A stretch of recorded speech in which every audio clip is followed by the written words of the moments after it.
Hi guys, medyo busy tayo ngayon, no? Pero parang may tumawag na naman sa akin para magkaroon ng suggestions episode ngayong araw na to. Ang ating episode for today's video ay tungkol sa anong payo mo sa millennials na still looking for the right opportunity, whether in career or in business. Ooh, magandang questions yan guys. Ay, isa lang pala. Magandang question yan guys. Anong payo ko? Keep on looking guys.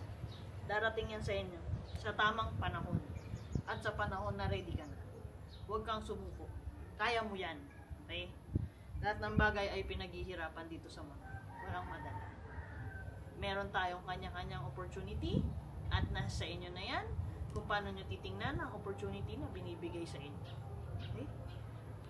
Hindi mo kailangan maging mapili. Kung mapili ka, then ikaw mismo ang nagde-decide kung anong mangyayari sa buhay mo. Well, ikaw naman talaga mismo yung magde-decide nun, no?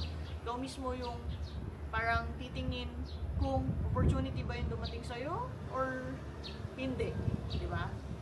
So, lahat yan, meron yan dahilan. Bakit yan nangyayari sa inyo? And, naniniwala ako na kapag binigyan ka ng opportunity at para sa'yo yun, kahit anong mangyari, hindi mo ma-feel na parang hindi sa'yo yung bagay na yun. Kasi, ma-feel mo na sobrang smooth nung process kung para sa'yo yun. Para sa'yo yung opportunity na yun. Pero, kung mayroong mga blockers or something, minsan, sina-challenge ka lang about it, no? Tinitingnan kung hanggang saan mo ba gustong i-pursue yung gusto mo, no? Pero, kung gusto mo talaga yung isang bagay na yun, at meron ka mga pinagdadaanan ng mga challenges, go for it.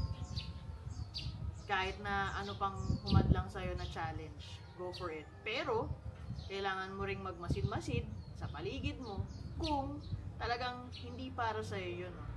Kunyari, may mga signs na talagang hinaharangan ka about it, no?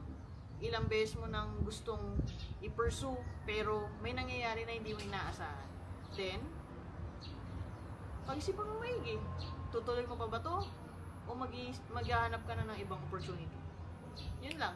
Just go for it, guys. Kasi walang mangyayari pagka hindi mo tinitingnan yung mga opportunities sa harap. Okay? Hanggang sa susunod na episode. Bye! Bubunot muna ako ng damo.